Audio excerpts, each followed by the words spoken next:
What is up, Raider Nation? I'm your buddy Murph, and this is the 8-Minute Raid. Let's go.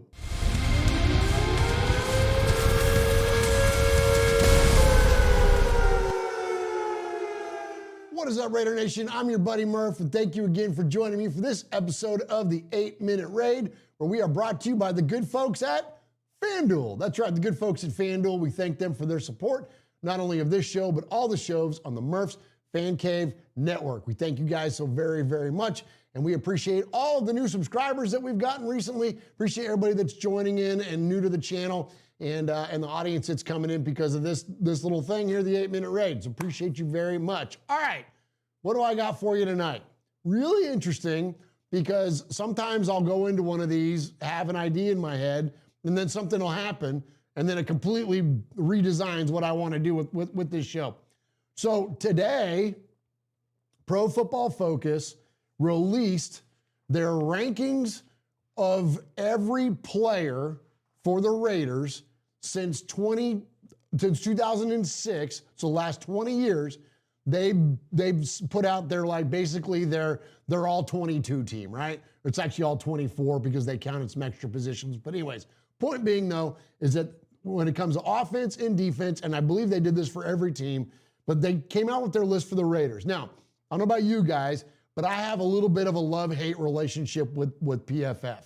I understand that it's a metric, and I get that it can be used as a grade, but I do not think it should be the be-all, end-all when it comes to ranking players or evaluating players, because you can't evaluate heart. You can't evaluate want to. You can't evaluate clutch with a PFF score. Kenny Stabler would not have had a good PFF score in his history. He threw more interceptions than he did touchdowns, but he was also an NFL MVP and came through in some of the biggest moments in the entire history of our organization when the moment was at its biggest. So therefore, PFF can't account for that stuff. So that's where it's like, it's kind of fun, but at the same time, don't use it as the Bible, right?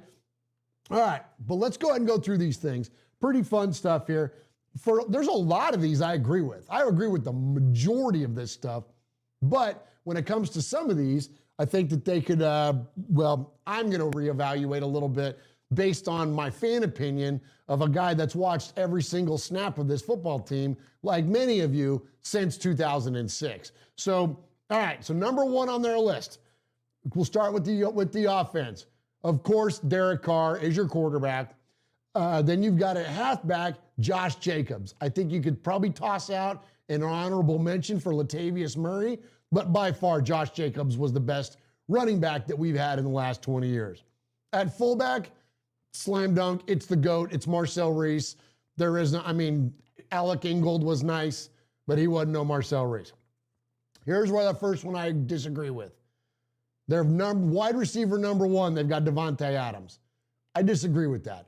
I refuse to do a Raiders list and include Davante Adams. The way that he freaking bailed out on us and talked all that shit in games, and otherwise it was all over that quarterback show and all that, and everything that he's ever done with Kay Adams and all the things he's had to say about the Raiders since, I've had a real hard time embracing his era with the Raiders. So I can't put Davante Adams on the list. Now, their other wide receiver, yes, it's Michael Crabtree. So that's a slam dunk. I love seeing Michael Crabtree on there. So then who would my second wide receiver be? Remember, since 2006 only.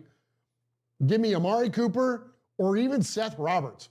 Seth Roberts was a nice compliment to these guys. And so give me Crabtree and Roberts or Crabtree and Coop. I think that would have been the move. All right, in the slot, it's Hunter Renfrow. The slot machine, it's third and Renfrow, slam dunk, move on from there. Here's probably the biggest controversy of all of these. Tight end, they've got Darren Waller. It's hard not to have a list without Brock Bowers. So I ran the numbers just to kind of check it out, so you guys get a kick out of this.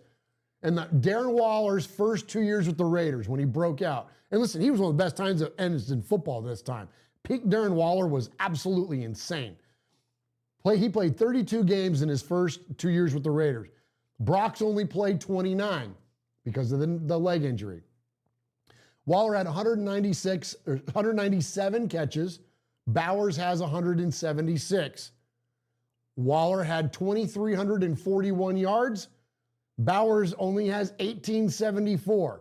but they have the same amount of touchdowns with 12. So listen, we got a long way to go to write the book on the career of Brock Bowers. As of today, I'm taking Brock Bowers. But there is no doubt, and that is no shade at Darren Waller, when he was at his best, he was an absolutely incredible player for us. All right, and we go to the offensive line. Left tackle, it's Colton Miller. Probably an argument in there for Donald Penn, but Colton Miller has been year in, year out the better player for a longer period of time.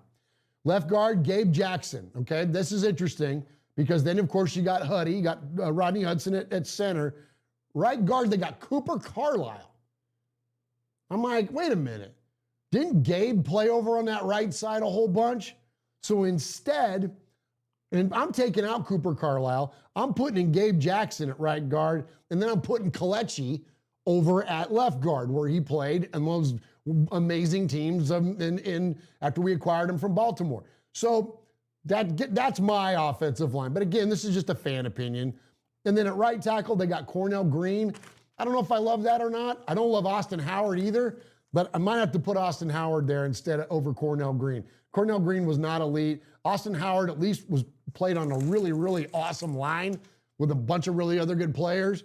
And I know that year it was like in 2016, it was it was like, no, it wasn't 16. It was the only sack allowed. No, it was the only sack allowed Donald Penn allowed was the one that broke Derek's leg. But it was like any time that somebody got through and sacked Derek Carr that year, it seemingly was coming in off of Austin Howard's side. Let's keep going. On the defense, defensive interior. So we've got a defensive tackle, Richard Seymour and John Henderson. I don't love John Henderson here. He only played a couple years with the Raiders. Give me Tommy Kelly, man. Give me Tommy Kelly on the inside with Richard Seymour. Edge players. They've got Max, of course, but then they've got Lamar Houston. And the reason they've got Lamar Houston on the edge is because they put Mack at strong side linebacker. I don't agree. I think Max is your edge, Mack is your other edge, and then Thomas Howard is your strong side linebacker to go along with Kirk Morrison, and then Denzel Perryman is the other linebacker that they had on here. But shout out to boy Will Compton. If it were up to me, Will, you'd be on this list. Cornerback, Nnamdi Asomugha, slam dunk. Other side, they've got Michael Huff. Michael Huff played a little bit of corner for the Raiders, but he played safety. He wasn't a freaking corner. So give me Stanford route. Give me Nnamdi on one side, Stanford route on the other. In the slot, you've got Nate Hobbs, which I think is very fair. And then it's slam dunk on your safeties. It's Charles Woodson, and it's Tyvon Branch. And so I think that's a pretty fun list. That's my list. Tell me what your list is. Love you guys. We'll see you next week. No, see you in a couple of days. Go Raiders!